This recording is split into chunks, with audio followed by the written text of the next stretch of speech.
कमल जब कॉलेज में था तब एक दिन अपने दोस्तों के साथ शराब पीकर आया। तब कमल के पापा ने उसे बहुत डांटा और पिटाई भी की थी। उसके बाद जब भी कमल शराब पीकर लौटता, उसकी माँ चुपके से घर का दरवाज़ा खोल देती, दो चार बातें सुनाकर सो जाती थी। धीरे धीरे शराब पीना उसकी आदत हो गई। कुछ वर्षों बाद कमल के पापा एक दुर्घटना में चल बसे। अब उसे रोकने वाला कोई नहीं था। जैसे तैसे पढ़ाई पूरी करने के बाद उसकी शादी दूर के किसी रिश्तेदार की बेटी सिद्धि से उसकी माँ ने करवा दी। शादी के कुछ वक्त कमल संभला रहा, लेकिन पुरानी आदत इतनी जल्दी पीछा कहाँ छोड़ती है। वह फिर इसी राह पर चल पड़ा। सिद्धि पढ़ी लिखी समझदार थी।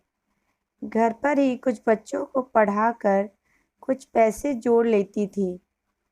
दूसरी तरफ कमल परिवार की जिम्मेदारी से दूर रहता था।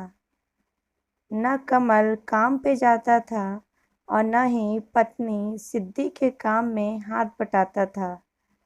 कुछ समय बाद सिद्धि ने एक प्यारी सी बेटी को जन्म दिया। घर का खर्चा भी बढ़ गया था। धीरे धीरे रोजाना झगड़े शुरू हो गए।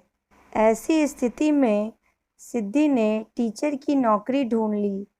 बिटिया के साथ अपनी खुशियां ढूंढने लगी।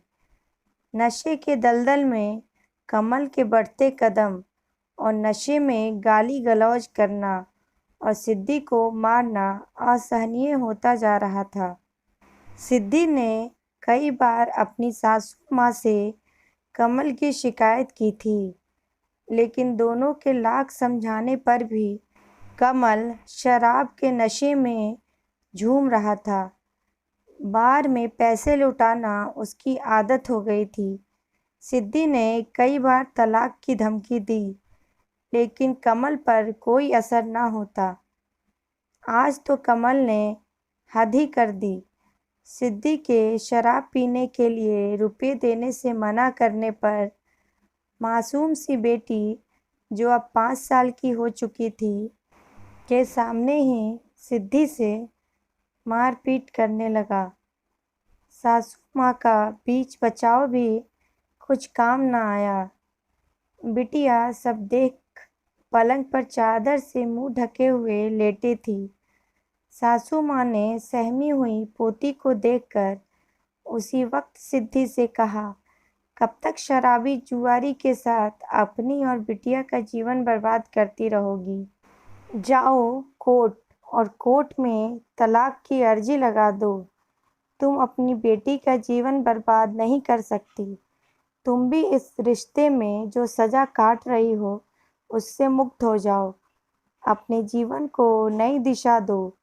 सिद्धि बेटा, मैं अब और तुम्हें दर्द में नहीं देख सकती।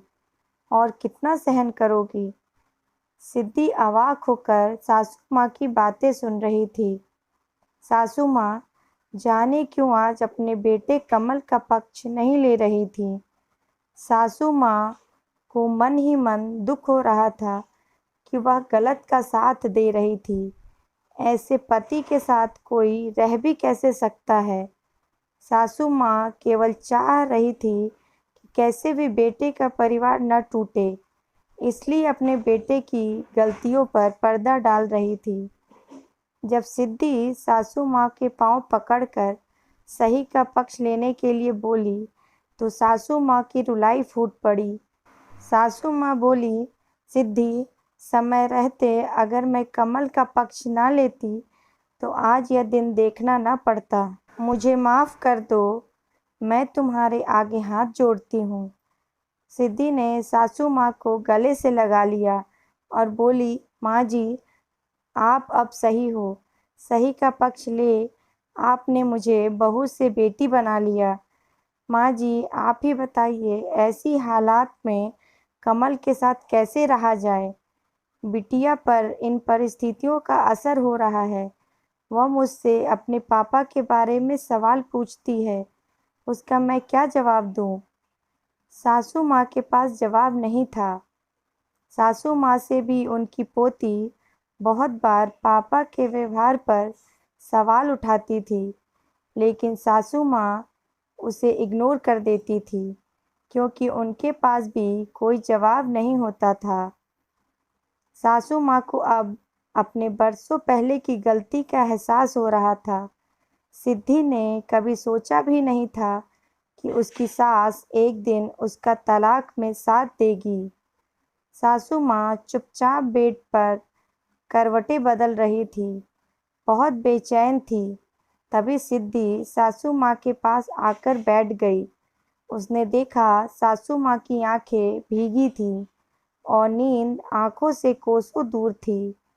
सिद्धि ने कहा, माँ, सच आपका दिल बहुत बड़ा है। आपने मेरे और मेरी बिटिया के लिए यह फैसला कर साबित कर दिया। सासू माँ ने सिद्धि को अलमारी से निकालकर कुछ पैसे दिए और बोली, जब भी तुम्हें पैसे की ज़रूरत हो, इसे इस्तेमाल करना। मेरे बेटे के कारण बहुत कष्ट देख लिए तुमने। जाओ कोर्ट में तलाक की अर्जी लगा दो। सिद्धि की आंखों में आंसू थे। वह समझ नहीं पा रही थी कि सासू माँ के इस फैसले पर क्या प्रतिक्रिया करे। तभी सासू माँ ने कहा, सिद्धि, मेरे बेटे का जीवन तो बर्बाद हो ही चुका है, लेकिन उसके कारण मैं अपनी पोती और बहू का जीवन बर्बाद नहीं कर सकती। जाओ, वकील साहिबा से मैंने बात कर ली है, वह इंतज़ार करती होंगी। मैंने उन्हें कॉल कर दिया है। अंदर कमरे में शराबी कमल शराब पिए जा रहा था। उधर सिद्धि बेटे को लेकर वकील साहिबा से मिलने के लिए निकल चुकी थी। आज वो इस टॉक्सिक रिलेशन से अपने आप को आज़ाद महसूस कर रही थी। उसके कदम नई दिशा की ओर चल दिए। कहानी पसंद आई हो तो please like, share and subscribe. Thank you.